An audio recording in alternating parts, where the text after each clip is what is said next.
os irmãos. Aqui a Bíblia diz, momento que Deus te revela, pode pedir a palavra. Glórias a Deus. Aqui a Bíblia diz, como é que ela diz no início aqui? E perseveravam na... Agora veja bem, na doutrina de quem? Dos apóstolos. Diga comigo, perseveravam na doutrina dos apóstolos.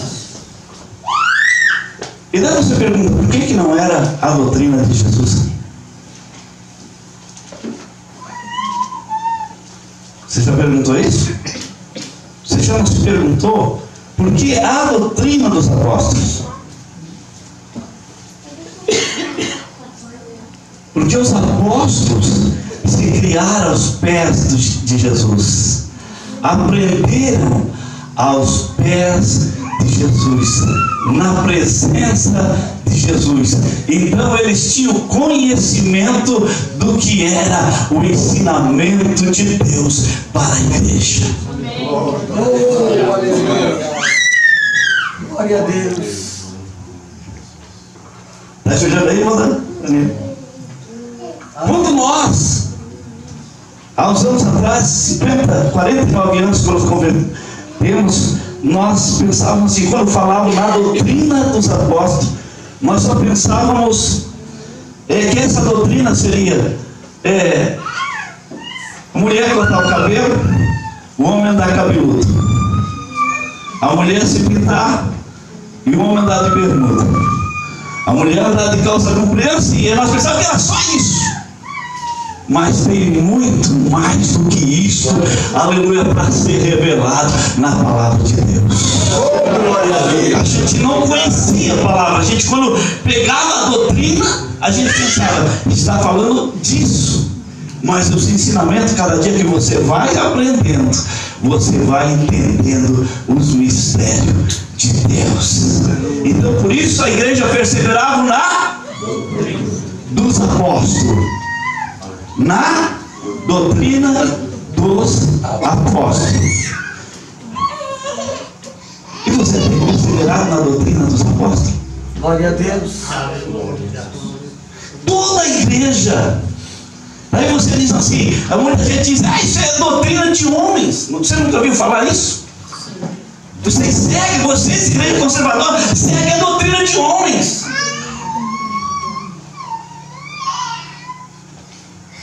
Não é assim que muita gente diz? Porque a igreja que segue a igreja verdadeira diz que é de qualquer jeito. É criada mundana igual ao mundano.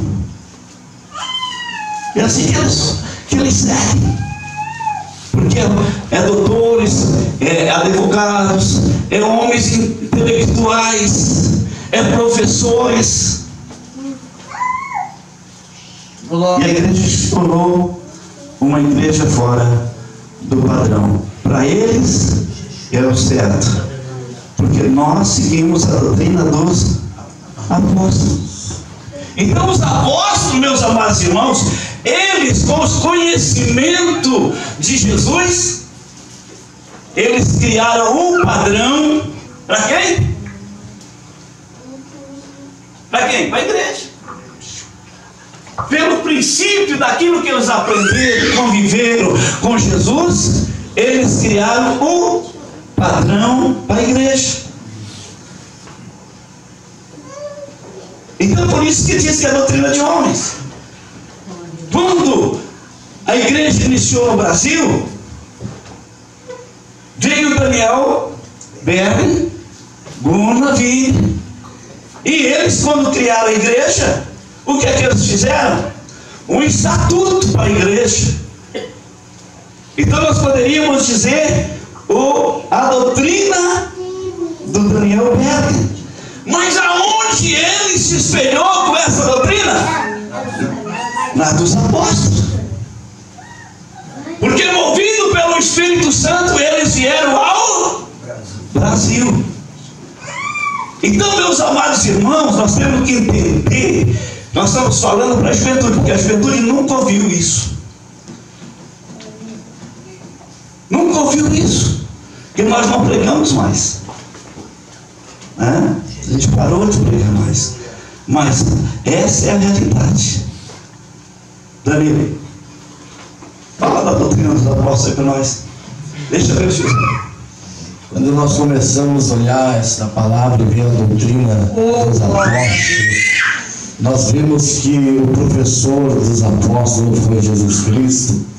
E nós vimos que o ministério de Jesus, ele já iniciou separando esses apóstolos. Ele separou esses apóstolos para ensiná-lo, para que todo o percurso, tudo que Jesus viesse a fazer, a ensinar, os apóstolos já estivessem junto com eles, para eles poderem passar esses ensinamentos para a igreja no dia de hoje. Se você ver a Bíblia, a história de Jesus ele separa os seus 12 apóstolos, desde o início da sua trajetória. Quando se dá, Jesus vai a João Batista e ele é batizado. Dali se dá início à caminhada, se dá início à missão de Jesus, e ele separa esses apóstolos. E esses apóstolos, ao conhecer Jesus, ao ver os ensinamentos de Jesus, ele vai também ensinar como era que Jesus queria que a igreja dele vivesse no tempo atuais, como nós deveríamos de nos portar, como nós deveríamos de andar, como nós deveríamos de ser santo, de nos santificar, para obedecer, para nós podermos cumprir e ser a luz deste mundo. Então existe uma doutrina que vai nos gerar santidade dentro do nosso coração. Existe uma doutrina que vai gerar temor de Deus dentro do nosso coração, e muitas vezes erroneamente pensamos que esta doutrina se refere só em veste, se refere só em forma física, em vaidade, mas não. Existe outros fundamentos dessa doutrina. Existe o fundamento primeiro que está aqui, é a comunhão do partir do pão. Essa é uma doutrina, a comunhão do partir do pão. O que é a comunhão do partir do pão? É quando você pensa no seu próximo, aquele que ainda não tem o pão na mesa, aquele ainda que não tem ali o alimento, mas você o parte, você pensa no seu próximo como a si mesmo. Isso é uma doutrina, porque não adianta nós andarmos de vestes santa, cabelo sem pinturas, mas se nós não temos o amor do compartilhar o nosso Jesus Cristo, o pão da vida, o pão que gera vida dentro do nosso coração, porque ele mesmo diz: eu sou o pão da vida.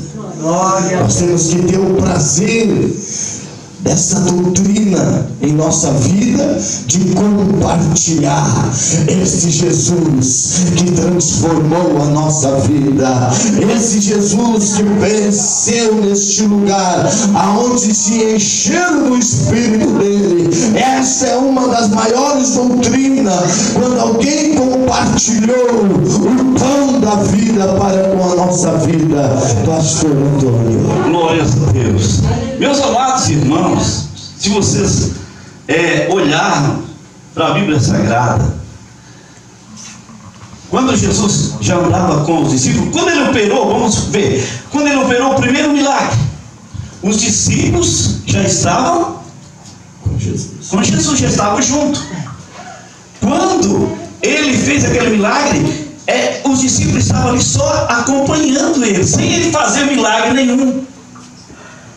Mas ele tinha já muitos ensinamentos. Por que ele tinha? Porque a sua mãe, ela disse para os discípulos: faz o que ele mandar, faz o que Jesus mandar. Porque ela já sabia que ele era o ensinador, aleluia, ele era o professor, e ele era o Filho de Deus. Se você olhar para o primeiro capítulo, quando Lucas Dr. Lucas começa a escrever esta carta, esse livro, ele está escrevendo com um amigo chamado Teófilo, parece que é assim, né?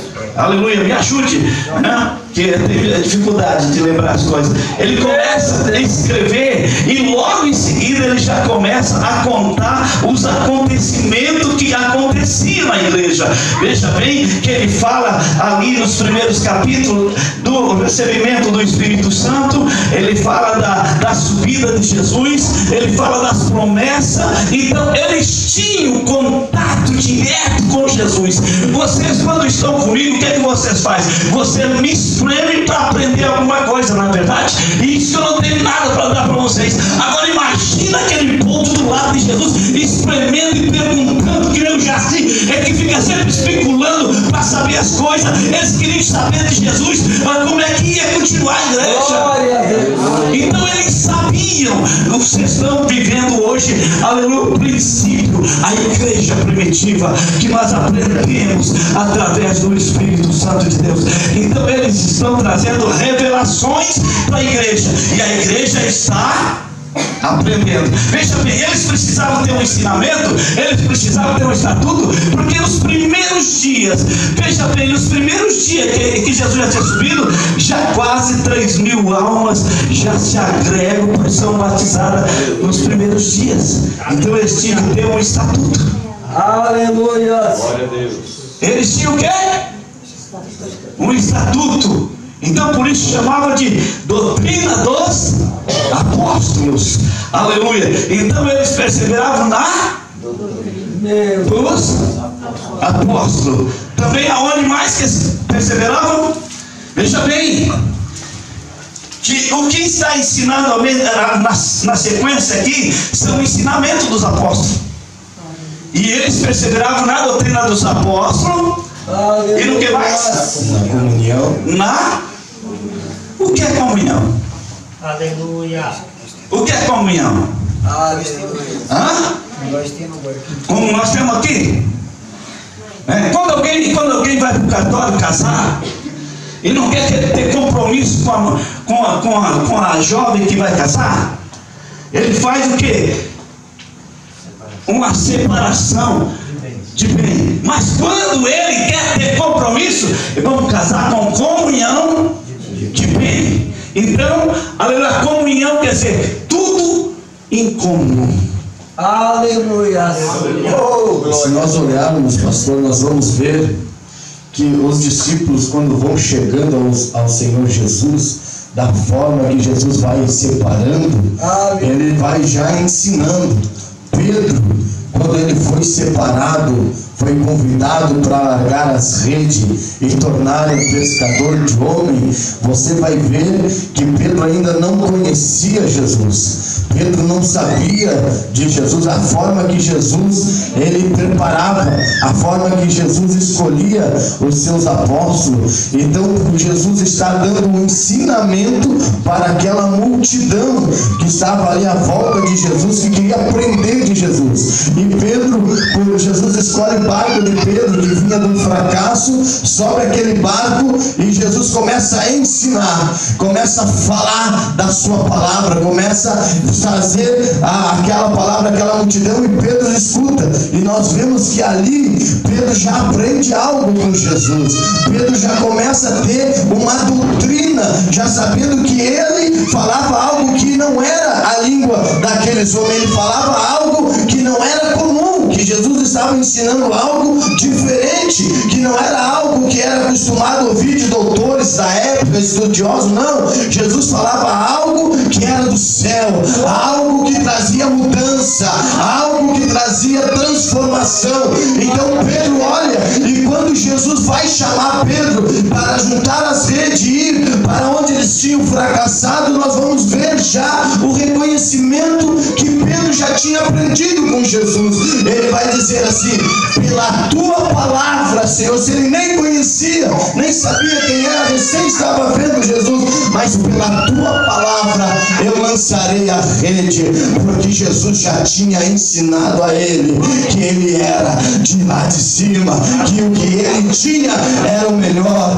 o que Deus tem é o melhor, o ensinamento e a comunhão com Deus é o melhor que nós temos nesta noite, é a comunhão com Deus. Por isso nós não podemos deixar que esta comunhão venha se separar. É por esta comunhão que o fogo desceu neste lugar. É nesta comunhão que você vai continuar andando. É nesta comunhão que você vai prosperar. É nesta comunhão que Deus vai te usando. Mas se romper a comunhão, somos como barro, sem valor. Mas nesta comunhão nós temos a direção de Deus. Oh, aleluia. Glórias a Deus. Essa comunhão, viver em comunhão. Oh, glória a Deus. Aleluia. Pai, que Está ligado. Deus de Aleluia. Está ligado, irmão Jaci. aleluia. Nós nos conhecemos desde que cheguei aqui. Nós nunca trocamos uma palavra. Glória a Deus. Houve um momento que você precisou de mim. E houve um momento que eu precisei de você. É Deus. Aleluia. Aleluia. Sempre vivemos em comunhão. Por quê que nós vivemos em comunhão? Porque nós queremos entrar no céu. No céu não entra ninguém que não esteja em. E quando estou falando de comunhão, ainda não é Santa Ceia. É comunhão. A Bíblia, nós precisamos, meus amados irmãos, conhecer a Bíblia. A Bíblia precisa ser estudada e pedida a revelação. Até hoje, até nos dias de hoje, eu ouço alguém dizer assim, que Jesus não sabe o dia da sua vida. Porque certa vez Jesus disse, olha, que nem os anjos do céu, nem o Filho, nem unicamente meu Pai. E hoje ele já sabe? Claro que sabe. Porque Jesus, quando estava na terra, ele era 100% homem e 100% Deus. Tinha um momento que ele falava como homem, mas tinha um momento que ele falava como Deus. E aqui ele falou como homem. Como homem ele não sabia. Mas você acha que agora no seio do Pai, junto ao Pai, o Pai está escondendo alguma coisa do seu filho? Você acha que o Pai está escondendo alguma coisa do filho?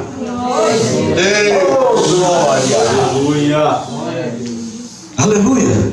É preciso estudo, já fiz isso. E prova, a Bíblia prova que Deus, Jesus, o Espírito Santo sabe. Porque eles estão ligados um ao outro. Porque o Espírito é o mesmo. O Espírito é o mesmo. Jesus é Deus. O Espírito é Deus. E Deus é Deus. Amém? Então, meus amados irmãos, nós precisamos conhecer a Bíblia Sagrada. Estamos vivendo nos últimos tempos e infelizmente nós temos que ir lá para Atos dos Apóstolos novamente, para trazer a igreja para os tempos da igreja primitiva. E nós precisamos firmar os nossos pés como a igreja primitiva firmou os pés. Nós vimos uma juventude aqui, elas estão, aleluia, cheias do Espírito Santo. Mas se nós não firmar elas na palavra, elas não têm firmeza. Glória a Deus. O Jaci está há 50 anos, 48 anos, 49 para a igreja. Mas ele não perdeu nunca o culto de ensinamento. Então ele está o quê? Firmado na palavra. Aleluia. Se nós nos firmarmos na palavra, não tem como nós vencer. Não tem. Porque a palavra de Deus é aquela que nos traz, aleluia, o alicerce. Ela é o alicerce de tudo. Então a igreja permanecia no quê? Me ajude. Na doutrina dos apóstolos, na comunhão e no partido do pão. Por que eles partiam o pão? Porque tinha comunhão. Aleluia. Quando aquele irmão falou aqui, ó, vamos repartir o pão aqui com a juventude, porque eles saíram de casa, se gastaram, e eles têm que se alimentar. O que é que você fez? Glória a Deus. Você pôs a mão no bolso e repartiu o pão. Você, o que você fez? Repartiu o pão. Isso quer dizer que você está em comunhão. Porque se você não está em comunhão, você faz qualquer coisa, mas não contribui. Não. Você vai contribuir com o teu inimigo? Vai? Vai? Vai? Mas uma amiga. Esse que é o problema. Mas não queremos, mas mesmo os nossos inimigos precisam ter, aleluia, nós precisamos ajudar. Mas quando é o nosso irmão, que nós vivemos em comunhão, a gente sente dentro de nós a mesma dor. Nós queremos ver eles crescer, nós queremos ver eles andar, nós queremos ver, aleluia, eles cada dia melhorar, aleluia. Mas quando nós não queremos que eles melhorem, então nós não ajuda, porque a gente não tem comunhão. A gente procura derrubar, mas sem comunhão a gente procura ajudar. Aleluia. É isso, irmão Danilo? Isso aí, coisa linda, quando a gente pode ver alguém que estava caído, ver alguém que estava apartado de Cristo, e você pode estender as suas mãos, porque você tem comunhão com Cristo, quer ter comunhão com aquele irmão, e Deus começa a agir, Deus começa a operar, mesmo que às vezes essa pessoa muitas vezes machucou, magoou, te pisou, mas você é diferente, você é escolhido, você tem comunhão com aquele que é santo, você representa o Santo dos Santos, o Senhor dos Senhores, aquele que habita na soberania, aquele que habita do lado do Pai, aquele que está ligado no Pai, no Filho e no Espírito Santo, que habita dentro de você, e aquele que diz que tem o Espírito Santo, ele tem o prazer, mesmo que a pessoa seja seu adversário, de falar do amor de Jesus, de compartilhar o amor que está ali dentro, porque aquele que tem a comunhão com o Espírito, aquele que tem comunhão com o Pai, ele tem amor, ele é cheio de vida, ele só tem bondade, ele só tem alegria, porque quando ele vê aquele que estava caído, agora pregando a palavra de Deus, o seu coração se alegra, porque ele viu que Deus trouxe de volta o que estava perdido, e agora há comunhão. Coisa mais linda é você poder estender as mãos e ajudar alguém que está na necessidade, alguém que precisa, mesmo alguém que você olhe ou a igreja despreze, alguém que você acha que não tem valor, mas para Jesus, para o nosso Deus que nos chamou também, que nos resgatou, que curou nossas feridas, Ele quer trazer cada um deles para a comunhão, para que esteja uma ligação e eles possam também ser usados na sua obra, que também possa ser também impactado por este amor. Quando nós somos cheios desse Espírito, cheio de Deus, a gente sente a dor do nosso irmão. Quando nós temos comunhão, nós sentimos a necessidade do nosso irmão, do nosso amigo, nós sentimos a sua enfermidade. Por isso a Bíblia vai nos dizer: se alegrai com os que se alegram, chorai com os que choram, porque isso é ter comunhão com Deus. Não adianta eu vir para cá pregar o amor. Não adianta eu vir aqui louvar o Senhor, mas não ter compadecência com aquele que está perecendo, não ter o amor para aquele que está na prova, e muitas vezes sem ter o entendimento, começamos a julgar porque o irmão está passando por isso, porque está em pecado, porque está em desobediência. Mas isso não é comunhão. Comunhão é tu chegar e dizer: pode contar comigo, essa luta vai passar. Como já foi falado aqui, comunhão é quando está lá esperando uma cirurgia, apavorado, alguém dizer: antes de 30 dias, com 30 dias tu vai estar lá na obra. É palavra de comunhão com Deus, é palavra que tem comunhão com Deus, é aquele que sai para pronunciar o Evangelho, aquele que ama a alma como Jesus foi apaixonado por alma. Esse é quem tem intimidade, quem tem comunhão com Deus. Aleluia. Quem tem comunhão com Deus tem comunhão com seu irmão. Aleluia. Se alguém disser que tem comunhão com Deus e não tem comunhão comigo, está mentindo. Jesus falou daquele homem chamado fariseu, falou daquele outro que chamado sacerdote, e falou daquele outro chamado samaritano, aquele que tinha comunhão com Deus. Ele viu o homem caído e pisou em cima. Não, ele o quê? Socorreu. Socorreu. Aleluia. Socorreu. Tinha comunhão. E agora eu lembrei uma coisa. Quando Deus falou comigo para mim ir a Santa Catarina, né? Logo em seguida alguém ligou para mim e disse: ó, fulano assim está chamando, dizendo que você roubou. Ah, que bom que ele está dizendo que eu roubei. Eu sei que não roubei. Quando de repente eu voltei, o irmão perguntou: não vai excluir o irmão que te chamou de ladrão? Porque nem ele vai morrer e tu não vai permanecer, porque tu está desejando. E eu não vou dizer o nome de vocês, para vocês. E nem posso contar. Está aqui dentro. Mas nunca desejei nada. Cheguei e abracei o cara da mesma forma, andei junto com ele da mesma forma.